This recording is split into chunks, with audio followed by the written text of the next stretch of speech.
It's time for Around the Ozarks News, brought to you by the Springfield Greene County Park Board, Thompson Sales, Kitchenland USA, and Smouse Brothers Foundation Repair and Waterproofing. Here are your hosts, Ethan and Sarah Foreheads. Hey there, good morning to you. We made it to Friday. Happy Friday. We got a great weekend ahead of us. Looks like sunshine, good weather. Stay tuned for Abby Dyer's Wake Up Weather to find out more about that, but we're going to tell you about the news. All right. It's official. Missouri Governor Mike Kehoe says the bill to create the Missouri First Map, a new congressional district map, will be signed into law on Sunday. The new map redraws the lines, making it more likely for another Republican to be sent to Congress as opposed to a Democrat. The final phase of the Kansas Expressway extension opens this morning between 9 and 10. That's exciting, long awaited. This thing has actually been in the planning phases for 40 years. That's crazy. Yeah, they started talking about it in the 80s, I think, knowing what was coming. It essentially goes south from Republic Road. Kansas Expressway, it's a 1 mile extension of the expressway. Farm Road 143 technically runs south from Plainview, which is also Farm Road 182 to Farm Road 190.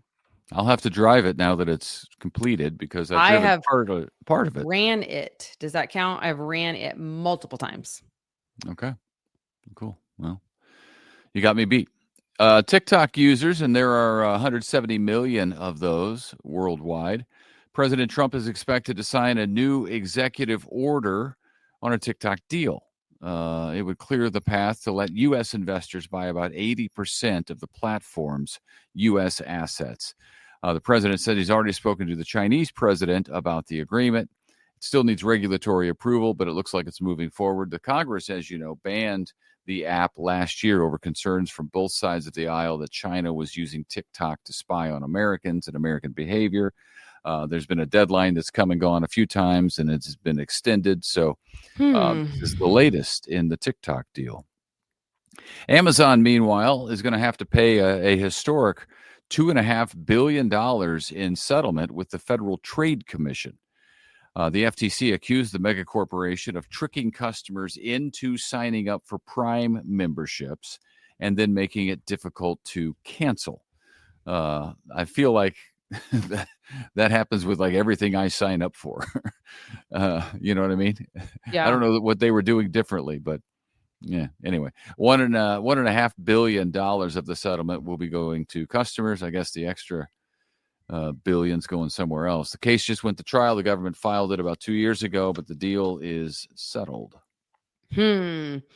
Yesterday, we told you about MSU's record enrollment. Now, Evangel University also set an all-time high record enrollment at 2,741 students. Also, the seminary nearby, AGTS, which is the Assemblies of God Theological Seminary, they had its largest single-year gain in AGTS's history. Evangel's undergrad population, the retention rate is almost 83%, which is very high compared to the national average of 70%. Good for them. So doing something right over there. That's great. Yeah, Evangel and MSU. I mean, we're exploding with college students. That's fantastic. That's good. I hate to be the bearer of bad news, but you can say goodbye to sunshine. You can say goodbye to sunshine. Not all of it, but a lot of it, increasingly. Starting tonight, nights are officially longer than days. More darkness than light when you look at the average of a day. So I don't know how that sounds to you. I'm not a fan. You can thank the official arrival of fall that happened on Monday. We're currently losing more than 2 minutes of daylight a day. That is until the winter solstice, which is December 21st. So we're racing toward that.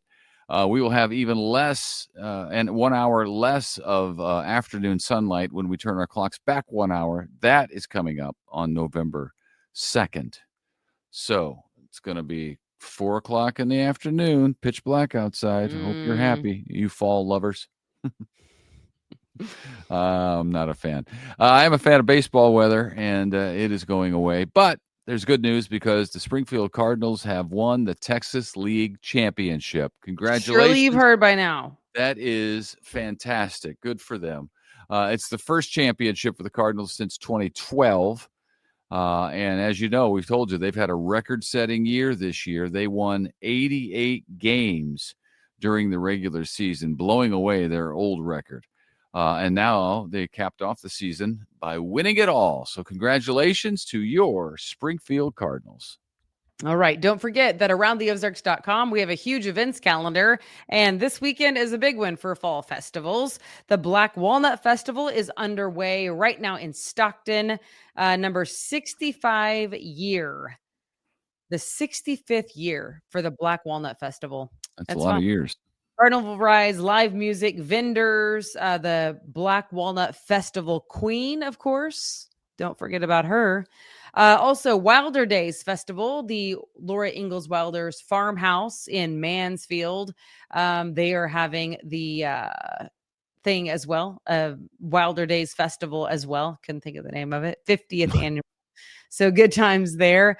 The Bacon Fest. This one is right up Ethan's alley. Bacon Sounds Fest. delicious. That one is at the Ozark Empire Fairgrounds. There is lots of bacon, beer, bourbon, live music, bacon eating contest. That's a lot of stuff. Bacon, there you go.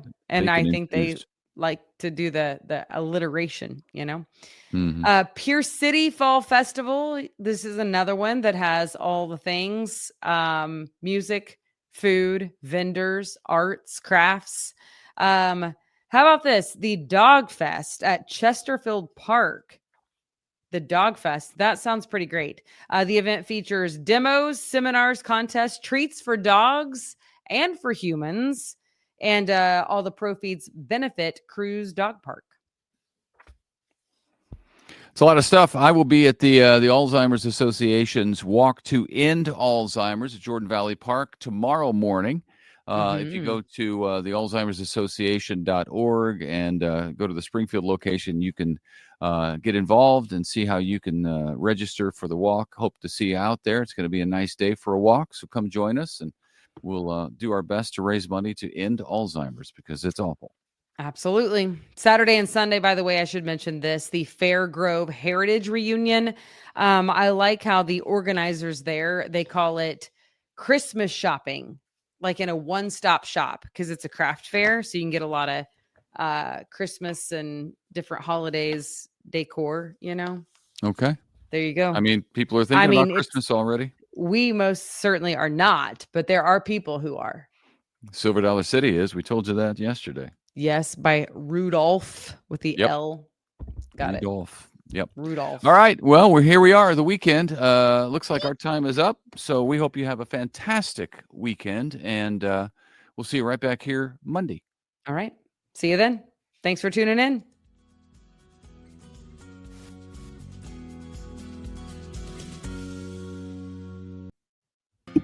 It's time for Around the Ozarks Wake Up Weather, brought to you by Command Family Medicine, Heating and Air Paramedics, The Trailer Ranch, Hewitt Messenger, and Taylor Grubaugh Chevrolet.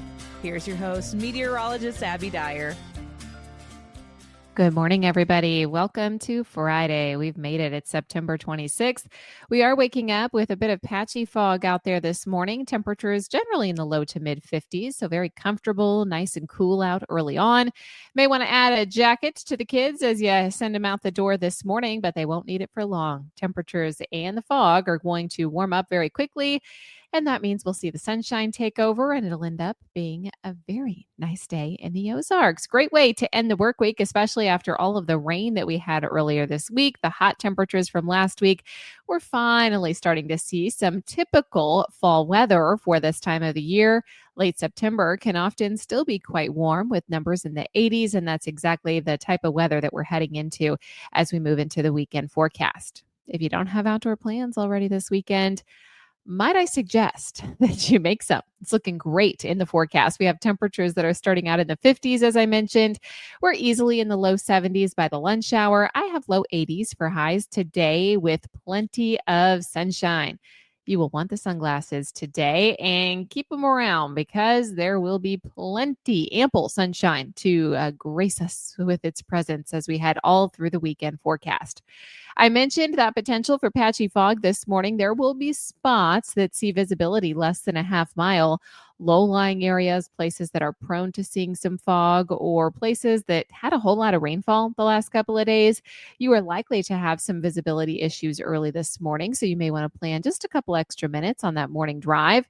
Otherwise, high pressure. Yeah, it's what's in control, and it's going to lead to the sunshine burning that fog off very quickly today.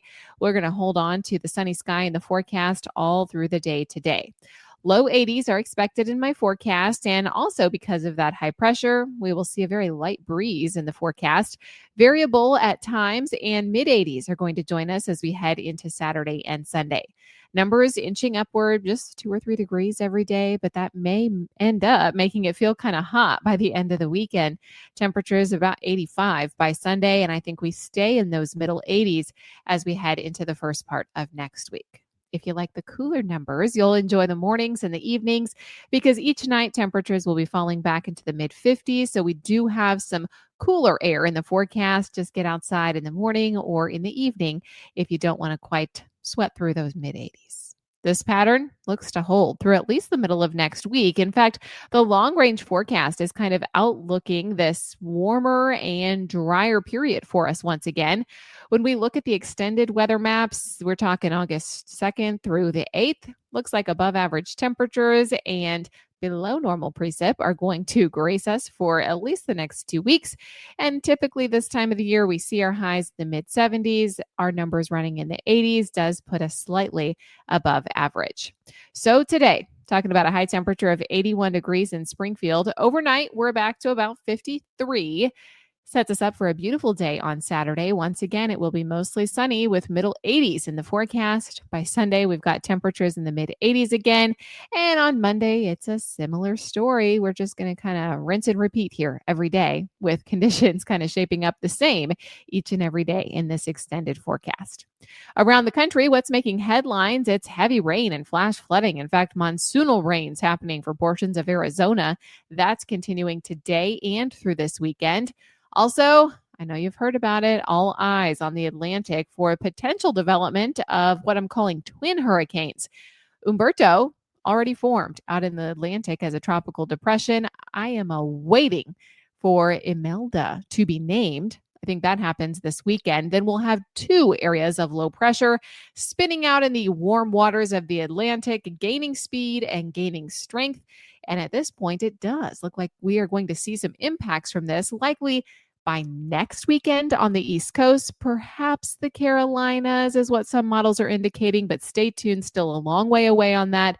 However, 2 areas of concern out in the Atlantic that will likely work together to mean some impacts for landfall in the United States. We will keep a close eye on that through the weekend and have an update for you on Monday morning. All right, it's time for the Around the Ozarks Wake Up Weather Brain Twister trivia question for the day.